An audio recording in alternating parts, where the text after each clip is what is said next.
হে ইম্প্রুভার্স, আসসালামু আলাইকুম। আজকে আমরা হ্যান্ডরাইটিং কোর্সের ডে 2 এর অ্যালফাবেটের অধ্যায়ে চলে যাব এবং আমরা আমাদের ইংরেজি বর্ণমালা, যেহেতু আমরা চাচ্ছিলাম যে ইংরেজি বর্ণমালার মাধ্যমে আমরা আমাদের যাত্রাটা শুরু করতে, অ্যান্ড ইংরেজি বর্ণমালার প্রথম অক্ষর এ দিয়ে আমাদের যাত্রাটা শুরু হচ্ছে। এবং আমরা যদি প্রথমে এ লিখতে চাই, তাহলে এর প্রথমে লেখার জন্য আমরা একটু বাঁকা এটা কিন্তু সোজা না, এটা একটু কিছুটা বাঁকা। অ্যান্ড এখান থেকে এর পরের ওয়ার্ডটা, অর্থাৎ পরের যে আমরা দাগটা টানতেছি লাইনটা, সেই লাইনটা এর সোজাসুজি হবে, কিন্তু একেবারে সোজা আকারে হবে। এবং এই যে যেখানে আমরা শেষ করলাম, এখানে এই যে এইখানে যে আমরা শেষ করলাম, এইখান থেকে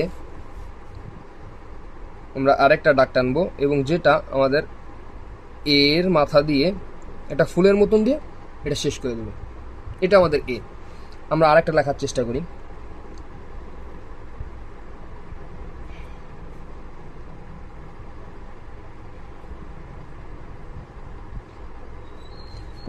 প্রথমবারে যে তোমাদের সুন্দর হবে ইমপ্রুভার্স, তোমাদের যে প্রথমবারে যে সুন্দর হবে তা না, তোমরা চেষ্টা করতে থাকো। আমারও প্রথমবারে সুন্দর হয়েছিল না, এবং চেষ্টা করতে করতেই বিভিন্ন ধরনের লেখার প্রতি আমার আগ্রহের জন্যই আমার লেখা মানে এই লেভেলে আসছে। এবং তোমাদের প্রতি আমার এই একটাই রিকোয়েস্ট থাকবে যে তোমরা যতটা পারো চেষ্টা করতে থাকো, এবং একসময় দেখবে আমার হাতের লেখা, আশা করি তো আমার চেয়েও তোমাদের হাতের লেখা খুব সুন্দর হয়ে যাবে, এবং এটা সত্যি বিশ্বাসযোগ্য, তোমরা পারবে। এবং আবার একটা চেষ্টা করি আমরা। তুমি মনে করো তোমার একটা র্যান্ডম পেজ নিয়ে জাস্ট একটা চেষ্টা করবা যে হ্যাঁ আমি একটা এ লেখার চেষ্টা করি। জাস্ট লাইক মনে করো একটা পাহাড়ের মধ্যে আমরা উঠতেছি, দেন নেমে যাচ্ছি, দেন আবার উঠাতে যে আমাদের লাইফ সার্কেলটা যেভাবে যায় না, যে আমরা লাইফের শুরুতে একটু মোটিভেটেড আছি, তারপর আরও একটু ভালো মানুষের মোটিভেট পেলাম, তার পরবর্তীতে পিকে উঠে মানুষের সমালোচনার মাধ্যমে আমরা নিচে নেমে গেলাম, দেন আমরা আমাদের চেষ্টার আরও বাড়ালাম। এইবার যেই আমরা ফিডব্যাকটা পাচ্ছি, এই যে লুপ, এই লুপটা সবসময় চলমান হিসেবে থাকে। এরকমভাবে আমরা আরও একটা এ লেখার চেষ্টা করি, লুপ অ্যান্ড এই লুপটা শেষ করে দিলাম।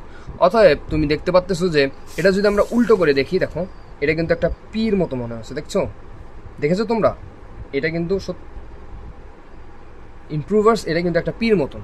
অতএব এই জিনিসটা যদি আমরা মানে ঘুরিয়ে যদি আরও সহজভাবে বলতে চাই, তাহলে প্রথমে একটা পিক আঁকার চেষ্টা করি এবং দেন আমরা নিচে নেমে যাই, দেন আবার এখান থেকে শুরু করি এবং এইখান থেকে শেষ করব। মানে জাস্ট এইভাবে, দেন এইভাবে নিয়ে জাস্ট শেষ। এর পরবর্তীতে এই যে আমরা যে দাগটা দিলাম, এই দাগটার থেকেই কিন্তু আমাদের কি শুরু হবে, আমাদের কানেক্টরসগুলো গুরুত্বপূর্ণ হিসেবে আমরা ধরা দেবে। আমরা যখন সেন্টেন্স করতে যাব, সেই সময় আমরা এই যে কানেক্টরসের লাইনগুলো আমরা আঁকতেছি প্রত্যেকটার মধ্যে, দেখো প্রত্যেকটার মধ্যে কিন্তু আমরা কানেক্টরসের জন্য আমরা একটা ফাঁকা জায়গা রাখছি। এই যে সেই ফাঁকা জায়গাগুলোই আমাদের পরবর্তীতে আরেকটা ওয়ার্ডের সাথে, যখন আমি আমার নাম বা অন্য একটা কিছু ইউজ করতে চাবো, সেই সময় এইটা তার সাথে যুক্ত হয়ে যাবে। দেখো এই যে এরকম দিলাম, আবার এখানে আরেকটা কানেক্টরস তৈরি হলো। মানে কানেক্টরসের যে কতটা গুরুত্ব, তোমরা যদি আগের ভিডিওটা ভালোভাবে দেখে থাকো, তাহলে তোমাদের কানেক্টরসটা আরও খুব ভালোভাবে তোমরা ইমপ্রুভ করতে পারবা। সো ইমপ্রুভার্স, আজকের মতো এখানেই শেষ করছি। Over and out, আরিগাতো।